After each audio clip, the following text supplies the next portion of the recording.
Knowledge to Skills, водеща българска компания за персонализирани корпоративни обучения с фокус върху практическите умения и дългосрочното развитие на екипите.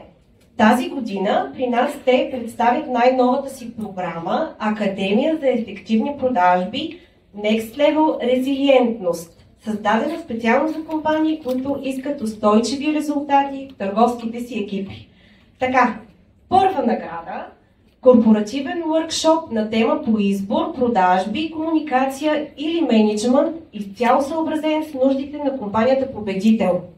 Един практически интерактивен workshop, който ще бъде планиран, съгласуван и проведен от експертите на Knowledge to Skills с предварителна диагностика и казуси от реалната бизнес среда. В момента наистина да се. Печелившата дама е Стефанина Мървакова от Кока-Кола.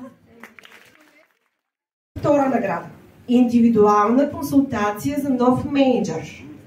С фокус върху адаптация в новата роля, развитие на лидерски стил и комуникация с екипа. Подходяща за всеки, който е поел наскоро управленска позиция и иска да постави стабилни основи за успех. Димитрина Делиева от ОМП. Трета награда. Книгата Корпоративен брандинг 4.0 от доцент Анна Вълканова, съосновател на K2S.BG и дългогодишен експерт в областта на организационната идентичност и брандинга. Кристияна Любенова, Ernst & Young.